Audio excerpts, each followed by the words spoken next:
మనం ఇంత మాట్లాడుకున్నాము మహాభారతానికి సంబంధించి. అంటే ఆవగించంతే కావచ్చు. ఇంత మహాభారతంలో మనం చెప్పుకున్నటువంటి విషయం. అయితే నేటి సమాజానికి, ముఖ్యంగా యువతకు ఈ మహాభారతం నుంచి తెలుసుకోవాల్సినటువంటి విషయాలు న్యాయపరంగా, ధర్మము, న్యాయము, సత్యము ఇలాంటివన్నీ కూడా యువత ఏం అంటే ఇందులో నుంచి ఇవన్నీ ఎలా గ్రహించాలనుకుంటున్నారు? చాలా గ్రహించవచ్చు. హ్మ్. త్రేతాయుగంలో జరిగినటువంటి రామాయణ కథని ఇప్పుడు మనము పాటిస్తున్నాం. రాముణ్ణి వీధి వీధినా పెట్టుకొని రాముడి కథలు చెప్పుకుంటున్నాం, పరవశిస్తున్నాం, రామ రామ అంటూ రామకీర్తనలు పాడుకుంటూ ఉన్నాం.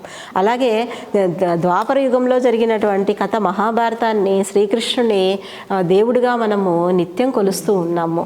అట్లా మహాభారతం నుంచి కూడా తెలుసుకోవాల్సినటువంటి విషయాల్లో చాలా ముఖ్యమైనటువంటి విషయము జూదము పనికిరాదు, మనిషిని ఎంత నాశనం చేస్తుంది అన్నది ముఖ్యంగా ఏ కాలంలోనైనా తెలుసుకోవాలి. ఇప్పుడు కూడా ఆన్లైన్ బెట్టింగ్లు అవన్నీ కూడా చేసి ఎంతమంది నష్టపోతున్నారో మనకు తెలుసు కదా.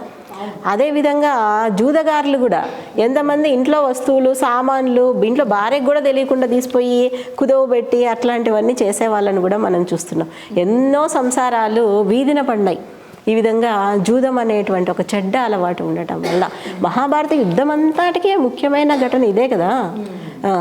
అదే కాకుండా స్త్రీని అవమానించకూడదు అని కూడా మనము తెలుసుకోవాలి. స్త్రీని గౌరవించాలి. చిన్నప్పటి నుంచే తల్లి పిల్లల్ని పెంచేటప్పుడే అబ్బాయిని అమ్మాయిని వేరే విధంగా పెంచకుండా ఇద్దరినీ ఒకేలాగా పెంచుతూ స్త్రీని గౌరవించాలి అనేటువంటి విషయాలని చిన్నప్పటి నుంచే తీసుకొని నేర్పిస్తే అసలు ఇటువంటి సంఘటనలు అనేటివే జరగవు లోకంలో. చాలా చక్కగా చెప్పారు మేడం. అయితే ఇప్పుడు మనం మాట్లాడినటువంటి ఈ గంట సమయంలో ఇక్కడ ఉండేటటువంటి పిల్లలందరూ కూడా విన్నారు కాబట్టి ఇప్పుడు వీళ్ళతో కాసేపు మనం ఇంటరాక్ట్ అవుతాం. ఖచ్చితంగా. మహాభారతానికి సంబంధించినటువంటి ఒక మూల ఘట్టాన్ని ఇప్పుడు మీరందరూ విన్నారు. మన కృష్ణవేణి మేడం గారు చెప్పారు, మీరు విన్నారు. అయితే ఇప్పుడు ఇక్కడ మీరు ఏం గ్రహించారు దీంట్లో నుంచి?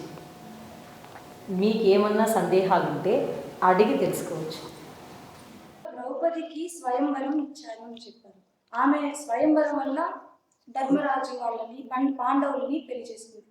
కానీ ఒక పత్నిని అంటే ఒకరిని ఒకరే పెళ్లి చేసుకోవాలి. కానీ ఇందులో భార్యకి 5 మంది భర్తలు రావడానికి కారణం ఉంది. అప్పుడు వాళ్ళు కొన్ని గిరిజన సాంప్రదాయం ప్రకారము ఒకరిని పెళ్లి చేసుకుంటే ఆ మిగతా అన్నదమ్ములు కూడా పెళ్లి చేసుకునే సాంప్రదాయం ఇప్పటికీ గిరిజనుల్లో ఉంది. అట్లాంటి సాంప్రదాయంలో వాళ్ళు అప్పుడు ఉన్నారు కాబట్టి వాళ్ళు ఆ విధంగా వివాహం చేసుకున్నారు అని చెప్పి ఒక వాదన. ఇంకోటి ఏమంటే అతను పెళ్లి చేసుకొని వచ్చిన తర్వాత అర్జునుడు మత్స్యయంత్రాన్ని ఛేదించి తీసుకొని వచ్చిన తర్వాత తల్లి దగ్గరికి వచ్చి, అమ్మ మేము ఒక పండుని తీసుకొచ్చినాము అంటే, అయితే 5 మంది సమంగా పంచుకోండి అని చెప్తుంది అనమాట. అంటే ఆమె ఒక ఫలంగా చెప్పి అతను చెప్తే ఆమె ఫలమే కదా అనేటువంటి దాంతో చెప్పింది అనమాట. కానీ పెద్దవాళ్ళ నోటి వాకు ఊరికే పోకూడదు, అది నిలబడుతుంది అనమాట. అందుకే తదాస్తు దేవతలు అంటారనమాట. ఏదో చెడు కూడా మాట్లాడకూడదు, నెగిటివ్ మాట్లాడకూడదు అంటారు. అట్లా ఆమె మాట్లాడింది తదాస్తు అయిపోయేసి 5 మందికి ఆమె భార్యగా ఉండింది అనమాట. అట్లా పంచభద్రిక అయిపోయింది అనమాట. అంతేకాకుండా ద్రౌపదికి ముందు కూడా ముందు జన్మలో తపస్సు చేస్తుంది. తపస్సు చేస్తే వరం కోసము ఆమెకు వివాహం ఆలస్యం కావడం వలన తపస్సు చేస్తే శివుడు ప్రత్యక్షమయ్యి, ఏం కావాలి నీకు అంటే, ఆమె తొందరలో ఎవరైనా పెద్దవాళ్ళు వస్తే మనకు చాలా ఆతృత అయిపోతుంది. అట్లా ఆమె భర్త అని పతి అనేసి 5 సార్లు అంటుందంట. ఆ విధంగా ఆమెకి తదాస్తు అని స్వామి దీవించడం వలన ఆమెకు 5 మంది భర్తలు అయినారు అని కూడా ఒక వాదన ఉందన్నమాట. ఇంకా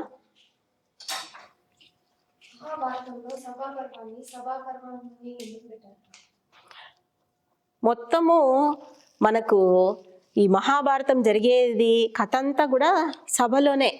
అక్కడ రాజసూయ యాగం జరుగుతుంది, అది ఒక సభ. ఆ తర్వాత పాచికలు ఆడి వాళ్ళ రాజ్యాన్ని కోల్పోవడము ఒక సభ. ఆ తర్వాత వాళ్లకు ద్రౌపదికి వస్త్రాపహరణ జరిగింది కూడా సభలోనే. మళ్ళీ ఇంకోసారి వచ్చేసి ఆ సభలోనే వాళ్ళు మొత్తము అరణ్యవాసానికి, అజ్ఞాతవాసానికి వెళ్ళిపోవడం కూడా సభలోనే. కాబట్టి మొత్తం సభ తీర్చినటువంటి కథ అంతా ఇక్కడ జరిగింది కాబట్టి సభాపర్వము అనేటువంటి పేరు అక్కడ మనకు వచ్చింది. మేడం, ద్రౌపదిని దాస్యాన్ని అని పిలవటంతో ఎటువంటి అవమానం? ఒక రాజపుత్రిక ఆమె.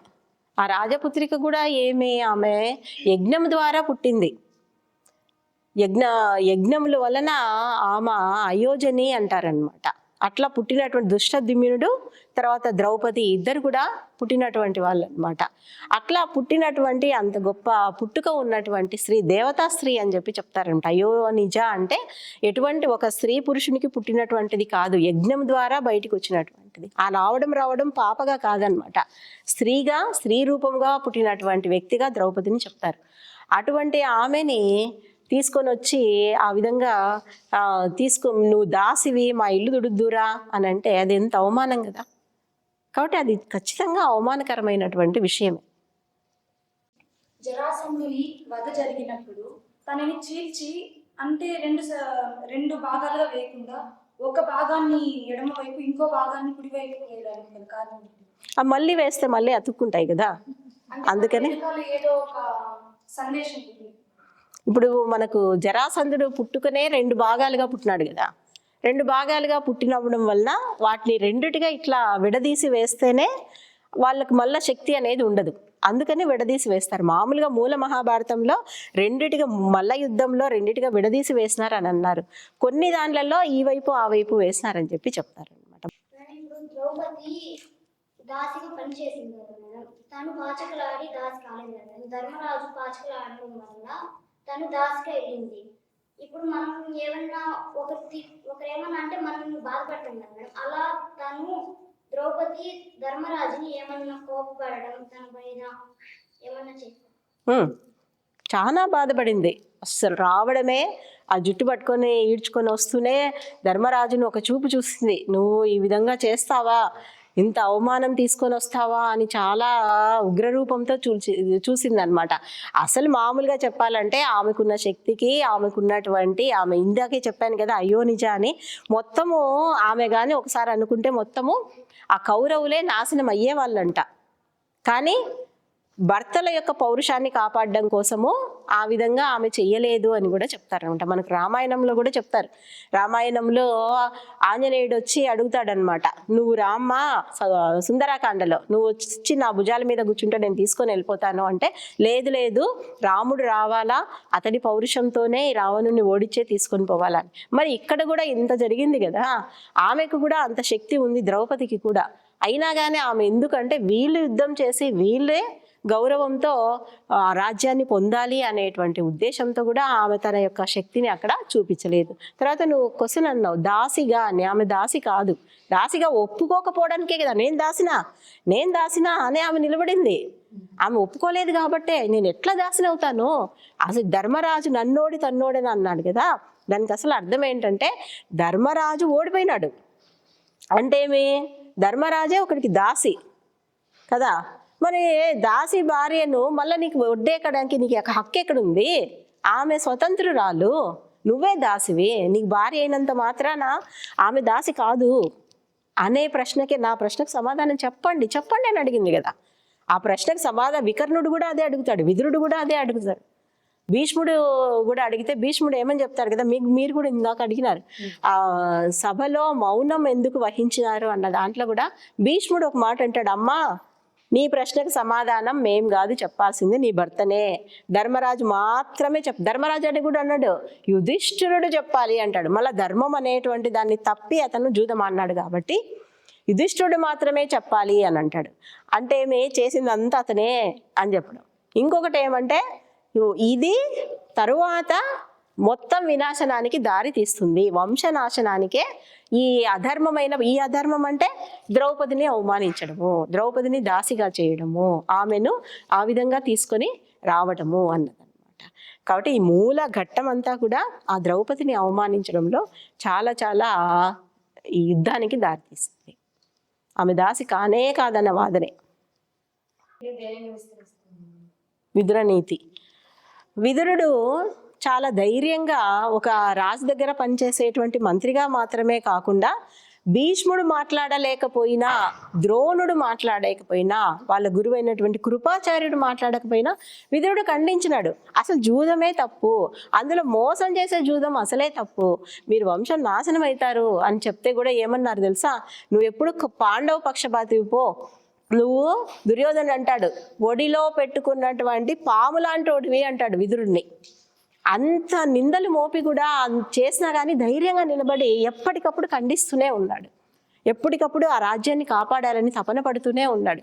ధృతరాష్ట్రుడు చాలాసార్లు నువ్వు నిన్ను అసలు నమ్మకూడదు, నా పిల్లలు ఎదుగుతూ ఉంటే చూడలేని వాడివి నువ్వు, నీలాంటి వాడు నాకు అవసరం లేదు, వెళ్ళిపో అని కూడా అంటాడు. అయినా వెళ్ళిపోయి మళ్ళా ధృతరాష్ట్రుడికే బాధ అవుతుంది. ఈ విదురుడు పోయి పాండవులతో చేరితే వాళ్ళకి ఇంకా బలం వస్తుంది కదా, అదేదో నా పక్కనే పెట్టుకుంటే బాగుంటుంది కదా అని మళ్ళీ విడిపించుకుంటాడు. కాబట్టి ఆ విదురుని గురించి తెలిసి తనకి, అందుకే ఎప్పుడు కూడా విదురుని పక్కనే పెట్టుకొని విదురుడు ఒప్పుకుంటేనే మనం పాచికలు ఆడదామని కూడా చెప్తాడు. మహాభారతాన్ని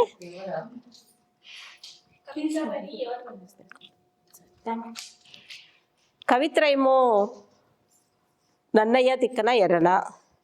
మనకు మహాభారతాన్ని, సంస్కృతంలో ఉన్న 1,00,000 శ్లోకాల మహాభారతాన్ని తెలుగులోనికి అనువదించిన వాళ్ళు కవిత్రయం. మేడం, ఇప్పుడు మనం తెలుసుకున్నటువంటి విషయాలు మహాభారతానికి సంబంధించి పిల్లలు ఇప్పుడు మనతో ఇంటరాక్ట్ అవ్వడంలో వాళ్ళకి అర్థమైందని నేను అనుకుంటున్నాను. అయితే ఇంతటి అద్భుతమైనటువంటి విషయాల్ని మీరు మాతో పంచుకున్నారు. మీ అమూల్యమైనటువంటి సమయాన్ని మాకు కేటాయించి, అదేవిధంగా మన ఈ ప్రసంగాన్ని ఓపికగా ఇక్కడ వీళ్ళందరూ కూడా వినడం చాలా ఆనందం అనిపిస్తుంది. ఇంతటి అవకాశాన్ని నాకు ఇక్కడ ఈ ఎస్పీడబ్ల్యూ డిగ్రీ కాలేజ్లో మీరు నాకు కల్పించినందుకు మీకు హృదయపూర్వక ధన్యవాదాలు తెలియజేసుకుంటున్నాను మేడం. ఇక్కడ నా పరిశోధనకు గాను ఈ కళాశాలకి నేను వచ్చి ఈ 1 గంట సేపు మీతో మాట్లాడిన దానికి, మీరు మా నుంచి విషయాలు తెలుసుకోవడం, ఈ 1 గంట చర్చలో మీరు వినే విషయాల్ని ఇక్కడ విన్నారని నేను అనుకుంటున్నాను.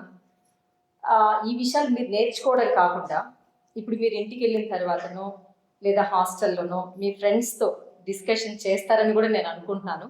మీరు నేర్చుకున్నటువంటి విషయాల్ని ఇంకొంతమంది మీ ఫ్రెండ్స్కి తెలియచేయండి.